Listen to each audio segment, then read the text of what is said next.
¿Qué tal? Muy bienvenidos a la serie de meditaciones diarias siguiendo las huellas de Jesús de Nazaret.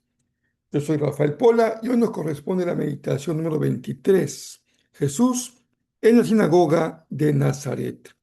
Nuestro texto bíblico es Lucas 4, 14 al 30 y también Isaías 61, versos 1 al verso 3. Esta es la meditación que corresponde al viernes 27 de febrero. Todos son muy bienvenidos.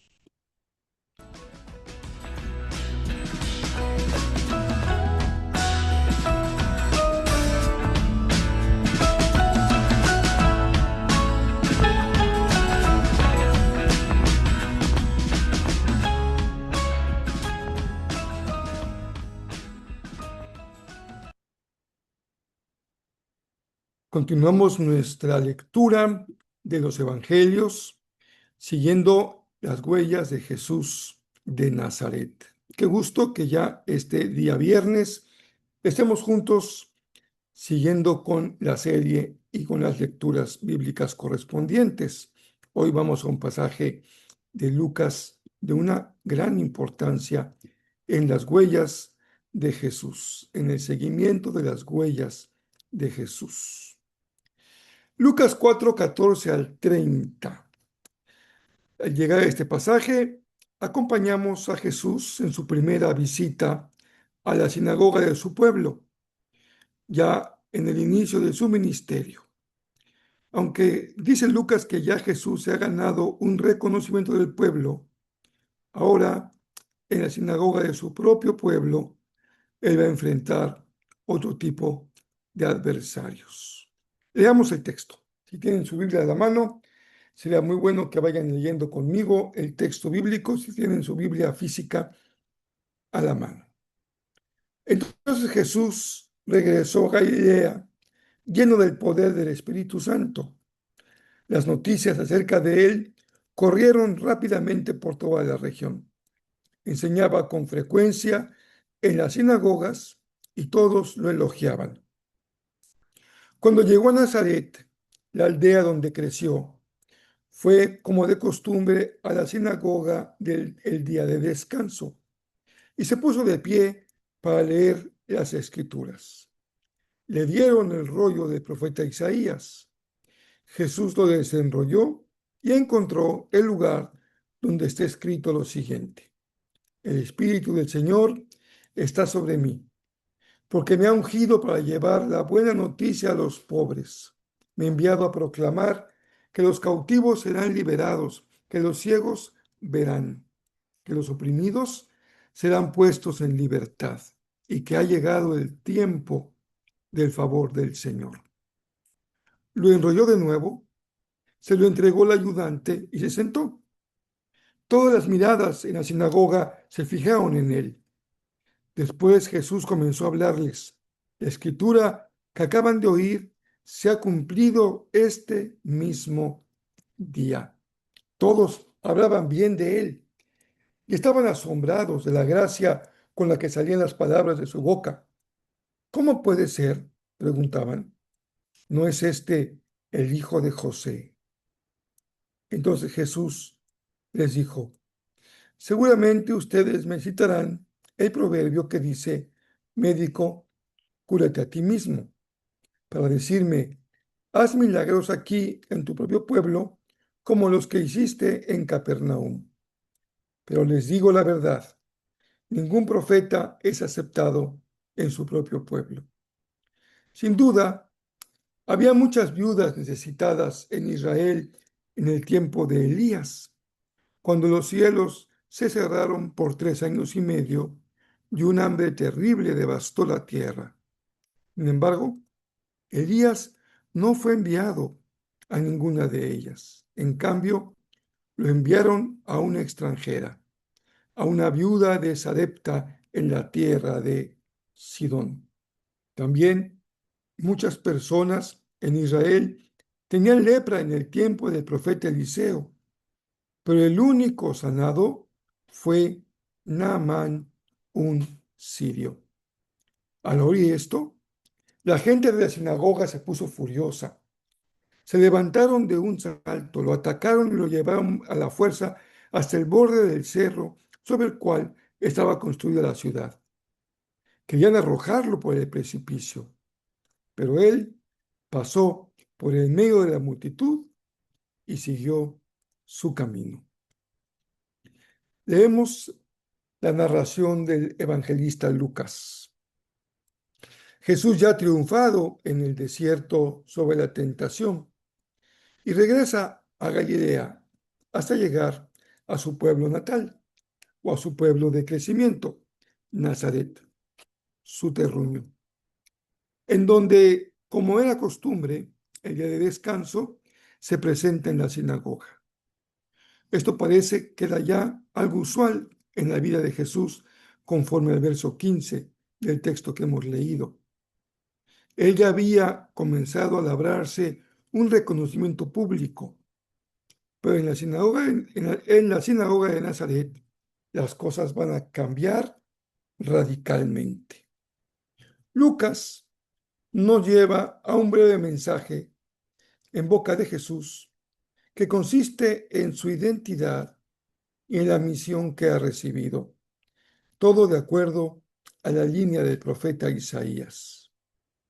Hay algunos elementos que sobresalen en el mensaje: la presencia y la unción del Espíritu en Jesús, la preparación para la misión y las acciones que vendrán como parte de esa misión: anunciar, proclamar, consolar. ¿En dónde se encontraba Jesús? Lo hemos leído ya, en la sinagoga de su pueblo. Según el consenso de arqueólogos y especialistas en el judaísmo, la sinagoga no se usaba para sacrificios, esto es exclusivo del templo. Se trata de una casa de asamblea, como un lugar propio de la comunidad. Tenía diferentes funciones. Servía por ello como el corazón civil y el corazón religioso de esta aldea, en este caso Nazaret, en Galilea.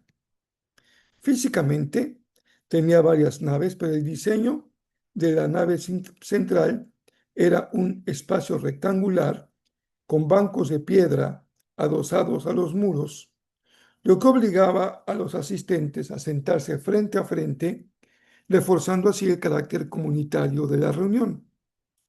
Contaban cada sinagoga con un jefe, un ayudante y un consejo de ancianos que permitían la participación de cualquier varón adulto en la lectura e interpretación de los rollos de la ley del Señor. En la sinagoga de Nazaret, que es donde Jesús lee el profeta Isaías, ahí se escucha un mensaje que choca de manera radical con las expectativas políticas del tiempo de Jesús. Él se presenta a sí mismo como el cumplimiento de las profecías de Isaías, anunciando un mensaje de liberación que incluiría de manera señalada a los marginados. Pero esto causó gran indignación de los vecinos, porque también incluía a los extranjeros, a los gentiles. Jesús cita ejemplo de bendiciones a no judíos y se declara a sí mismo como el ungido de Dios. Está con un mensaje totalmente disruptivo, que rompe el orden de la vida social de Israel y la religiosidad establecida. Esa admiración que se había logrado labrar Jesús, aquí se rompe y se convierte en un absoluto rechazo violento que va a marcar todo el Evangelio de Lucas hasta el final. El mensaje inaceptable fue la salvación universal que no conoce fronteras. Lucas establece que la enseñanza de Jesús era la práctica de su ministerio. No era una sola vez, era algo constante y también se había logrado un gran reconocimiento. En esa enseñanza llegamos a un punto clímax culminante en el verso 21, cuando Jesús, leyendo Isaías, da lectura al verbo que señala que la profecía no solo se cumplió en ese instante, hoy se ha cumplido, sino que las palabras que Jesús usa significan hoy se ha cumplido y seguirá cumpliéndose. Los efectos permanecen activos para siempre. Además, indica que no es algo que se ha propuesto por razones propias, por voluntad propia, sino es Dios mismo, el ungido, el que ha sido escogido, el que ha sido enviado. Dios mismo está actuando a través de él. Esto es paradigmático para la misión de la iglesia, no lo olviden. Este pasaje tiene entonces un sentido que rebasa el de un mensaje de día de descanso en la sinagoga. Se trata en realidad de un programa para la vida de Jesús, que incluye el año de gracia como una declaración de liberación integral, como lo era el jubileo, que abarca una temporada de gracia que incluye lo social, lo económico, lo cultural. La estructura del texto bíblico define a Jesús como aquel esperado profeta de los últimos tiempos, que habría de ser ungido por el Espíritu y cuya declaración hoy se ha cumplido, rompe esa distancia de siglos de esa antigua promesa y la convierte en la realidad del presente. Esta crisis terrible que vive la sinagoga de Nazaret está marcando en realidad en el reloj de Dios el fin de una forma de pensar del pueblo judío particularista, enfocada solamente en sí mismos.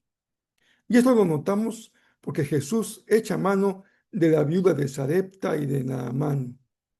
Así, Él expande la salvación más allá de las fronteras de Israel y le da una dimensión universal. Esta ruptura es también el anuncio de lo que Él va a enfrentar, la permanente actitud de hostilidad de Jerusalén a su mensaje, pero también anuncia lo que será, después de su ascensión, la expansión extraordinaria de la misión cristiana hacia los gentiles. Este pasaje de Lucas resonó poderosamente en los oídos de los primeros lectores del Evangelio, la iglesia primitiva. Exalta a un Dios cuya gracia es soberana, que no está bajo los límites de los prejuicios locales del judaísmo y que reconoce a Jesús como el ungido del Espíritu. Recuerden que la pregunta que atravesó el corazón de los cristianos en los primeros siglos fue: ¿quién es realmente Jesús?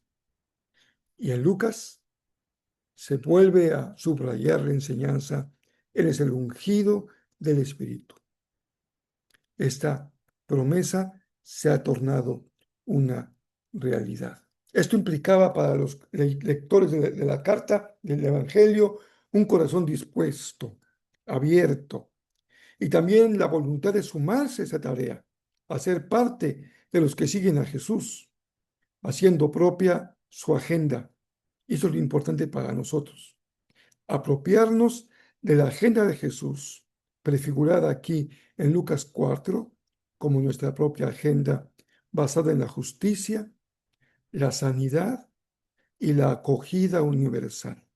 Incluso cuando esa agenda significa enfrentar el rechazo del orden establecido ayer y hoy.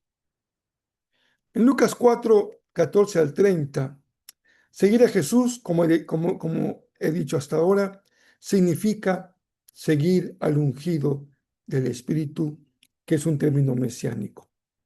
Aquel en quien la promesa de Dios se ha convertido en una realidad presente y tangible. Jesús no es solamente un gran maestro, un gran guía para la vida moral. No solamente un sobresaliente hijo de familia, hijo del carpintero.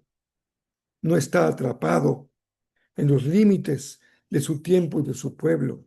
Es, como Lucas lo ha dicho con toda claridad, el profeta de los últimos tiempos que porta la autoridad soberana de Dios para romper las cadenas. Seguir a Jesús implica entonces reconocer en Él a quien trae libertad integral.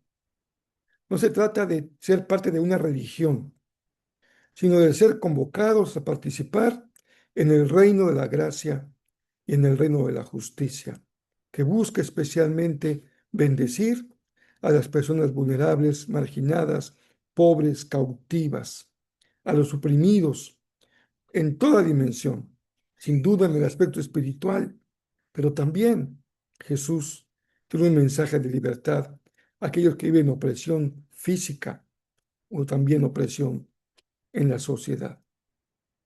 Jesús va más allá de esas fronteras que quieren limitar la palabra a una sola nación y declara que la misericordia de Dios no tiene fronteras. Alcanza incluso a aquellos que consideramos ajenos o diferentes. Jesús es alguien que, a pesar del rechazo y la violencia, caminó con autoridad, como lo hizo al final del relato por el medio de la multitud que lo quería matar. Caminó con autoridad. Nadie lo puede detener. Él marca el camino donde la fidelidad a la misión de Dios está por encima de cualquier situación humana. Si hoy escogemos un verso de la Biblia en el que hagamos una gran síntesis del Evangelio, sin duda que en tu mente y corazón estará Juan 3:16. Desde pequeñitos lo aprendimos en la iglesia. Pero en nuestro pensamiento en la América Latina, el pensamiento de la iglesia, de la labor teológica, este pasaje de Lucas ocupó un lugar muy importante, porque permitió poner la atención a un texto que tiene implicaciones integrales, y más cuando se lee desde un continente sumido en la pobreza, en la opresión. Leyó la historia de Jesús como también un texto programático para el pueblo de Dios en nuestra América Latina. La misión de Jesús no podemos reducirla a la promesa de la vida eterna. La misión de Jesús incluye un mensaje integral para la sociedad, para el mundo, para la cultura en la que hoy viven los seres humanos y que Mateo describió como tierra que vive en la oscuridad. Jesús, portavoz del reino, profeta de los últimos tiempos, tiene un mensaje de esperanza para toda condición en la que el ser humano pueda vivir. Por ello, entendemos la frase, todo lo humano es del interés de Dios. Pero es interesante cómo los que escucharon a Jesús predicar en la sinagoga no se alarmaron cuando él afirmó que en él se cumplía la profecía de Isaías. Su alarma se convirtió en un enardecimiento cuando escucharon que esa promesa no solo era para judíos, sino que era para todos. Cuando Jesús lee el pasaje del profeta Isaías, Lucas señala que leyó hasta la frase anterior a la que se refiere al juicio de Dios. Su lectura significó que Jesús no estaba ahí por voluntad propia, sino habiendo sido comisionado por el rey para poder llevar adelante los decretos del soberano de los cielos. Por eso, la palabra que Jesús usa es muy similar a esa palabra de Levítico que significó jubileo, en donde una fiesta de liberación, tanto de esclavos, la cancelación real de deudas económicas. El hebreo del texto de Isaías no presenta un profeta que solamente da un mejoralito espiritual a lo que lo escucha. Se trata de un mensaje transformador, profundo, radical, en donde el impacto se da en todos los niveles de la sociedad, entrando en la dimensión de la gracia soberana. Poner en libertad a los oprimidos, dice Lucas, citando también a Isaías 58:6. Así se refuerza el énfasis en este ámbito de justicia, porque Dios, no podemos olvidarlo, es un Dios de justicia. Al uso de Isaías que hace Lucas, no busca entonces amenazar con un juicio a los enemigos de Israel, sino presentar a Jesús como aquel que inaugura un tiempo de misericordia, de salvación y de restauración del ser humano, y no levantando las armas contra el imperio militar de su tiempo. Finalmente, leyendo este texto, queda algo en nuestro corazón. En el ministerio de Jesús, en este arranque, porque después vendrá sin duda hablar de Jesús como juez. En el ministerio de Jesús, aquí, no se trata de quién es derrotado, sino de quién es restaurado. Y no te olvides. El primer mensaje de Jesús en la sinagoga es una declaración de lo que significa el reino de los cielos se ha acercado. Se trata de la presencia de la voluntad de Dios que transforma la realidad, tomando en cuenta las profundas y sentidas necesidades de los seres humanos. Dios no voltea su rostro ante la miseria ni el sufrimiento de los seres humanos. Es como un jubileo, un gran evento de alegría que pone fin al tiempo del lamento, que pone el acento en la gloria de Dios, en la manifestación de la gloria de Dios y en el esplendor regenerador que redefine todo el orden del mundo. Ven la importancia que tiene este texto maravilloso de Lucas 4. Les dejo una frase memorable.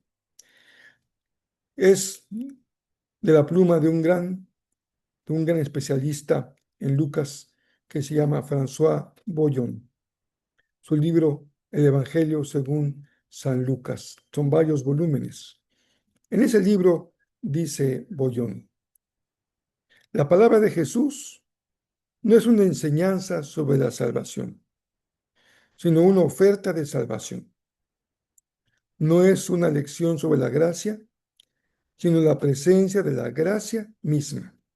En Lucas, el hoy de Jesús es el tiempo en el que la promesa de Isaías se convierte en un evento. Creo que les compartí mal el apellido de François, se apellida Bobón y no Bollón. Vale la pena la corrección. Que el Señor ponga en nosotros preguntas, reflexión y compromiso para que nuestras vidas sigan siendo transformadas por el poder maravilloso del Evangelio. Por aquí nos encontramos mañana si el Señor nos presta vida.